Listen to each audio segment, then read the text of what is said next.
Hi everyone, it's Jerry. I'm on LeeChess.org and going to play a 3-0 game. Alright, let's be quick. You don't have increment. Alrighty, let's go for this idea of getting your bishop, your light square bishop, exchange for their light square bishop. Here we go. Bishop e2 or bishop to d3. On a3, okay, there. Which makes c4 not a possibility now. Okay, isn't that a blunder? Is this some opening trap? Bishop takes pawn, king f1. No, I'm burning a lot of time. Bishop takes king f1. How am I rescuing my dark square bishop?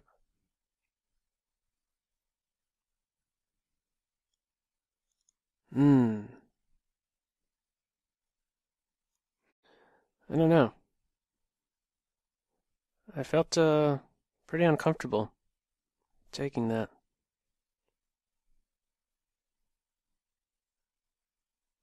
Let's take here.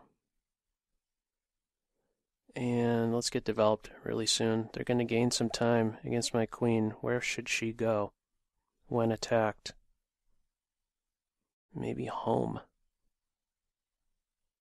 Is she too good for her home? Sorry about that one. Bad joke. Alright, well, we're even up on the time here, which is nice. And I like seeing that move.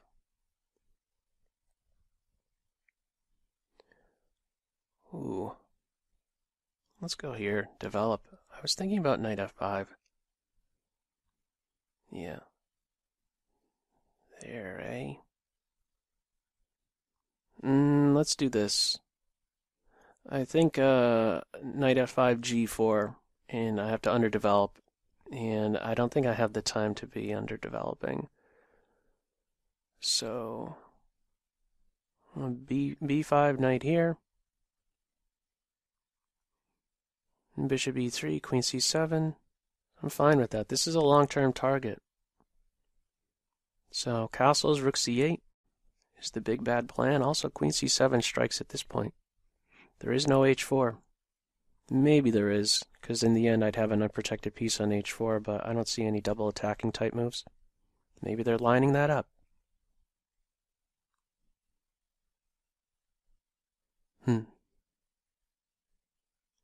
I guess they're going to go with h4. And maybe I should insert h6. Not so fast. Don't be so quick to give ground like that. Let's throw a punch at e5. Let's see how they react to that. That'll show them. Hey, also you could think about h5 yourself, although that pawn is a bit tough. Bit tough.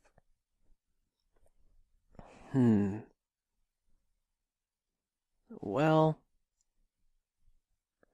where do I... Yeah, I definitely don't want to play h5 now. It's queen takes. And I don't want my dark squares broken down with this. Hey, you can't have it all. Remember that. You just can't have it all.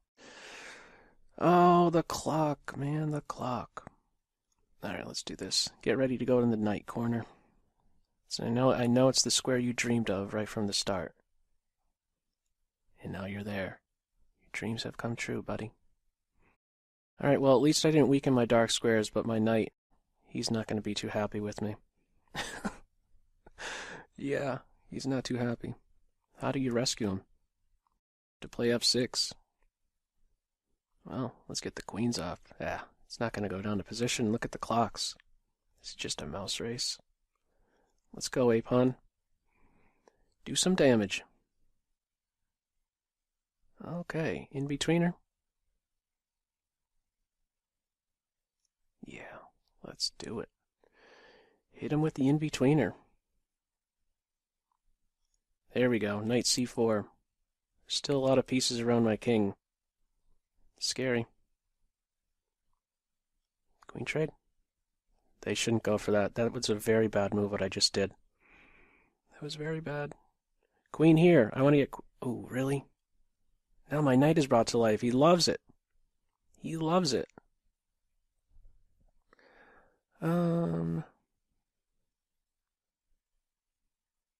Queen here. Another queen trade. Queen f7. Oh my goodness. Do that. Yeah. Gonna have a draw, really? My king's gonna get wild. I think this is okay. The queen gets trapped. Queen's trapped. No, she's not. There's that move. Oh boy. Wow. It's getting crazy. This is no good.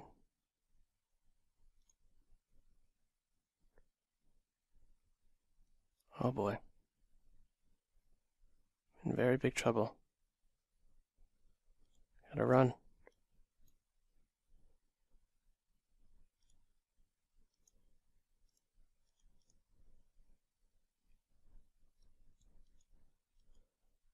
Oh my god. Yeah. Oh man, that was very risky to decline a repetition and run like wild towards the center with my king. Oh, that's what you risk, man. You risk losing. You risk losing. Oh man, that was bad. That was bad. My goodness. Yikes. Yikes. How can I have better handled these 3-0 games, man? They feel like bullet. They just, especially doing commentary with the 3-0 games, they just fly right by. Wow. Yeah, I thought right around... Let's put the analysis on right away. Yeah, let's investigate this. What's up with this b4 move? Yeah. Takes here, king there. Chop, chop. What am I doing about this? Knight here, rook there. Where am I going? Here? No, man. See, that pawn is poison. How tempting it is to take here with check, right? He doesn't have a good way to retreat. So, I ran away scared. What to take first here? What's the big difference? Still this? No way. Not giving up a piece? Hang on. I'm not a fan of it. Okay, I was just for a moment thinking, oh, there's compensation. I get 2 pawns for it, and they have a king still in an awkward spot. Potential target. No, I don't like this. No. No. I'm not taking an f2. But, I mean, the alternative is what? It doesn't like bishop back. I mean, I know I'm underdeveloping, but I wanted to keep this square open for my knight. Here, it's taken. Maybe here is fine with this still as an idea. And I know I would end up with double isolated pawns, but I do get the bishops. Maybe this is an idea to develop the knight like that. It would be faster for me to develop my pieces if I did it like that, but the downside is I'm conceding something on the king side. My structure is crushed. So, felt pretty normal right here, but yeah, I need to be a bit careful of this wild h-pawn. How should I better approach this? I played queen c7, queen e2.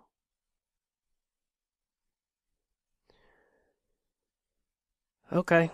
Yeah, I mean, this was the other move I was considering, to have f8 for my knight. But this is what I feared. h5 and h6, and then these holes. You know, like right around here, I start to imagine, a dark square bishop exchange and a queen kind of snaking her way into the g7 square because of this pawn on h6, So instead, I played h6, and, well, in the end, what am I doing? I'm thinking more of structure than I am the health of my knight, you know? Is that really the correct mindset to have been in? I don't think so. I think it's important that I make sure my knight remains on a far more active square like f8. And so, I guess you can't have it all. You're going to have to just take some extra care of the g7 square and work within this structure. The computer isn't pointing out this because why? It certainly is a move. I need to be careful. No, not that. A queen here to here, and I have to devote my queen to the defense of these dark squares. And here's another thing. The other thing is that I run the risk. This is the other long-term issue with allowing this pawn on h6. The other long-term issue is that how do I ever get my king safe for as long as the queens are on the board? I'm always having to, I would always have to be wary of back rank mates. I don't have a good flight square. There is no h7. There is no going in this direction. Especially with the queens on the board, I really want to stay away from f6. Maybe you could get that in, but yeah, this was the dilemma I was in. To allow the pawn to get to h6, or to, be okay with the knight in the corner. I don't know. Okay, well, this is what we had. That in-betweener. Knight here to here, but knight to c4. Yeah, this is what I wanted to do. And yeah, I immediately regretted queen to c4 because of this fantastic reply, queen g4, which may have very well been the idea with knight to h2, although maybe this was even being lined up with a piece sack on h6. They have some serious space. They have a serious space advantage on the king side. Queen c4, queen g4, king f8, knight takes. Wow, it does like to sacrifice. Strong. Queen takes, and yeah, I push. Queen check here. We could have had a draw. But I was thinking that the queen was going to be trapped by grabbing this pawn, and now I'm lost.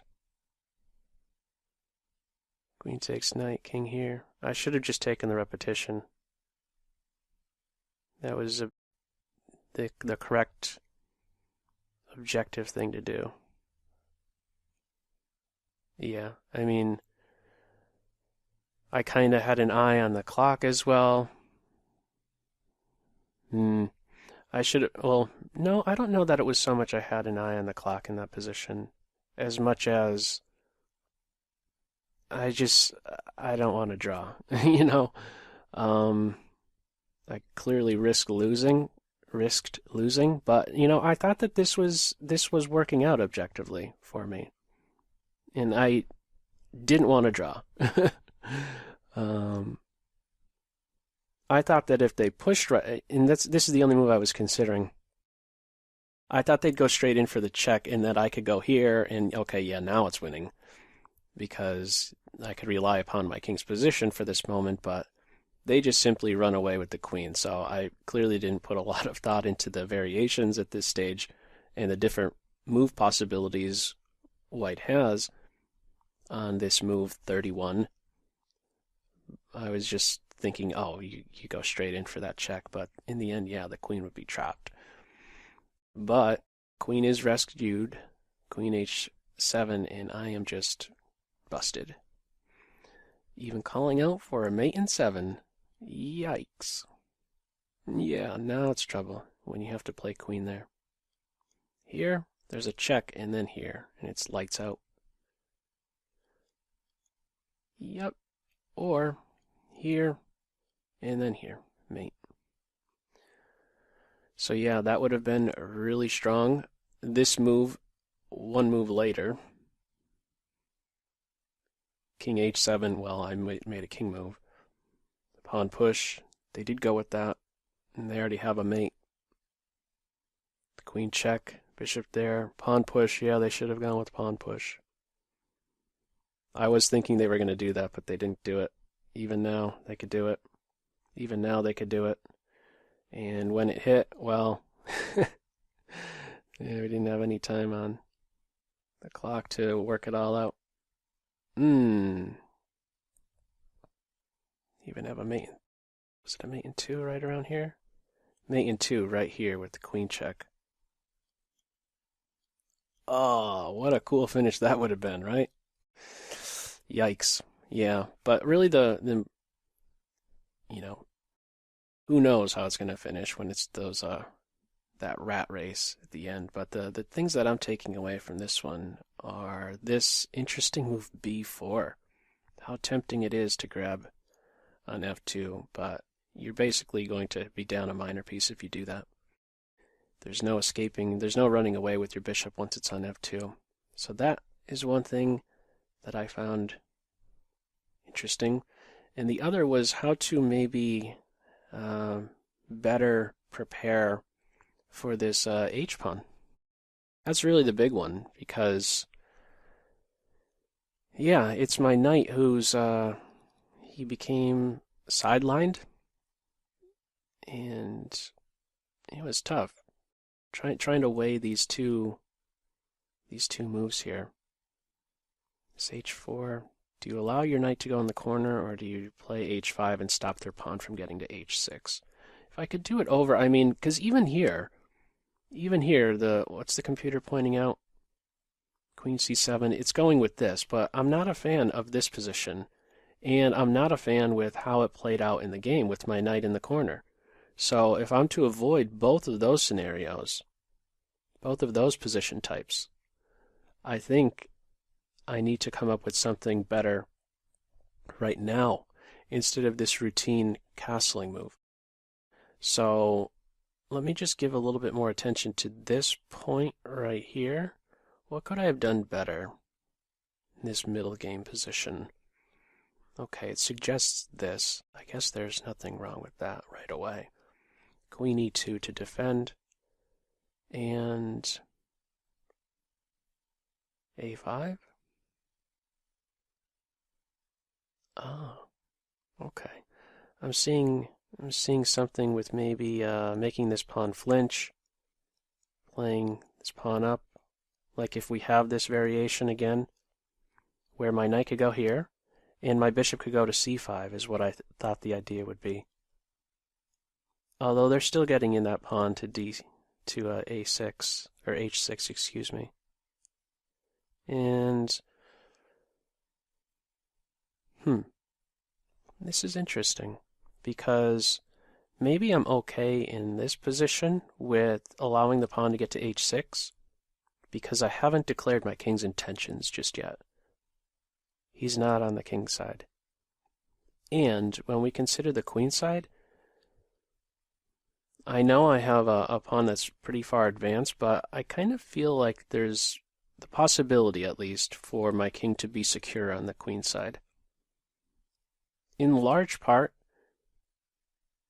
to my control over c4 and me maybe being able to play a knight to c4. I'd still like to avoid this h-pawn this h-pawn's advance all the way down here.